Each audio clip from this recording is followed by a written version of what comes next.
Hello guys, welcome to my channel chemistry knowledge. आज मैं आपके साथ शेयर करने वाली हूँ BSc first year inorganic chemistry की यूनिट फर्स्ट का सेकंड चैप्टर, जिसका टॉपिक है विद्युत ऋणात्मकता, इलेक्ट्रोनेगेटिविटी। तो इलेक्ट्रोनेगेटिविटी क्या होती है, ये इस टॉपिक में आपको क्लियर करने वाली हूँ।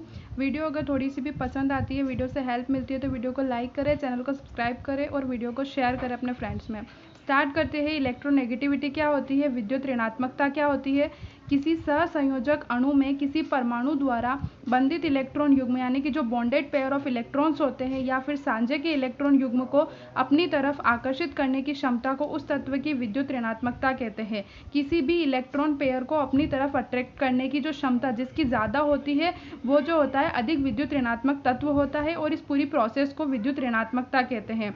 ठीक है। माना कि ए बी अणु में ए व बी परमाणु एक सहसंयोजक आबंध द्वारा परस्पर संयोजित है। ठीक है। अगर ये ए और बी जो है वो किसी आबंध यानी कि किसी बॉन्ड द्वारा अगर परस्पर जुड़े हुए हैं, ए और बी दोनों ही सांझे के इलेक्ट्रॉन युग्म को अपनी ओर आकर्षित करने का प्रयास करते हैं। अगर दोनों जो है दोनों इलेक्ट्रॉन पेयर को अपनी अपनी तरफ आकर्षित करने का प्रयास करते हैं, यदि ए व बी दोनों की इलेक्ट्रॉन युग्म को आकर्षित करने की क्षमता समान है, दोनों की जो कैपेसिटी है इलेक्ट्रॉन को अपनी तरफ अट्रैक्ट करने की वो अगर सेम है, जैसे कि एच यानी कि हाइड्रोजन हाइड्रोजन या फिर क्लोरीन क्लोरीन, तब सांझे का इलेक्ट्रॉन युग्म दोनों परमाणुओं के मध्य उनसे समान दूरी पर स्थित होता है। जो ये इलेक्ट्रॉन पेयर है ये दोनों के बीच में बिल्कुल सेंटर में समान दूरी पर स्थित होगा। ठीक है। कब? जब दोनों की कैपेसिटी सेम होती है। और अगर यदि ए की ज़्यादा व बी की कम है, क्या? विद्युत ऋणात्मकता या फिर इलेक्ट्रॉन को अपनी तरफ आकर्षित करने की क्षमता। अगर ए की ज़्यादा है और बी की कम है तो ए के ऊपर पार्शली नेगेटिव चार्ज और बी के ऊपर पार्शली पॉजिटिव चार्ज आएगा। जो जितनी ज़्यादा अट्रैक्ट करेगा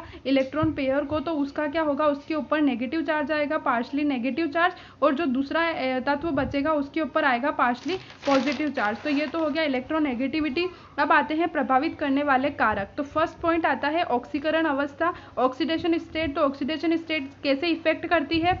किसी परमाणु पर धनावेश बढ़ने पर उसकी विद्युत ऋणात्मकता बढ़ती है तथा ऋणावेश बढ़ने पर विद्युत ऋणात्मकता घटती है।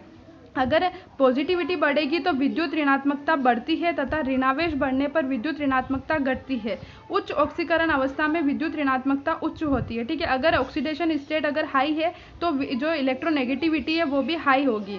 परमाणुवीय आमाप, जो आकार होता है परमाणु का, तो तत्व का परमाणुवीय आमाप बढ़ने पर विद्युत ऋणात्मकता का मान घटता है, क्योंकि अगर साइज बढ़ेगी तो नाभिक का इलेक्ट्रॉन के प्रति आकर्षण कम हो जाएगा, और अगर आकर्षण कम हो जाएगा तो इलेक्ट्रोनेगेटिविटी का मान भी कम हो जाएगा। अब आता है प्रभावी नाभिकीय आवेश। किसी परमाणु के नाभिकीय आवेश में वृद्धि पर विद्युत ऋणात्मकता का मान बढ़ता है। अगर न्यूक्लियस चार्ज ज़्यादा होगा तो इलेक्ट्रोनेगेटिविटी की वैल्यू भी बढ़ेगी। परमाणु की संकरण की अवस्था। संकरण की अवस्था कैसे? संकरित कक्षकों में एस लक्षण बनने से विद्युत ऋणात्मकता बढ़ती है। अब वो कैसे? तो कार्बन और नाइट्रोजन, जैसे कि sp3 sp2 sp। अब जिसमें जो एस लक्षण जिसका ज़्यादा होगा, जैसे कि कार्बन में तो 2.48 जब sp3 होगा, और अगर sp2 होगा तो 2.75, जब sp होगा तो 3.29। तो ऐसे इनकी इलेक्ट्रोनेगेटिविटी बढ़ेगी। ठीक है। अब आता है आवर्त सारणी में प्रवृत्ति, ट्रेंड्स इन पीरियोडिक टेबल। आवर्त में कैसे? तो किसी भी आवर्त में परमाणु क्रमांक बढ़ने के साथ साथ अर्थात बाएं से दाएं चलने पर विद्युत ऋणात्मकता का मान बढ़ता है। ठीक है। जब अपन लेफ्ट टू राइट चलते हैं तो इलेक्ट्रोनेगेटिविटी का मान बढ़ता है।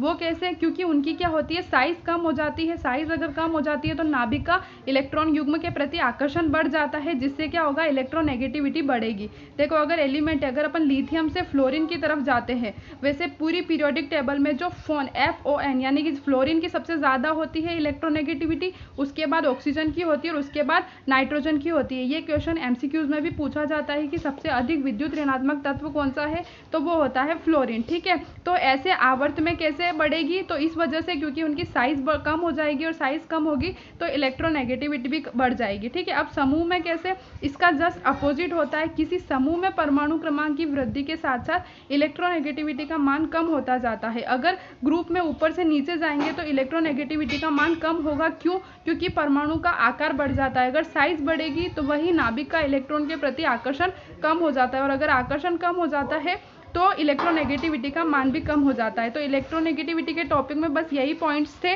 वीडियो अगर पसंद आती है तो वीडियो को लाइक करें, चैनल को सब्सक्राइब करें और अपने फ्रेंड्स में शेयर करें। Thank you.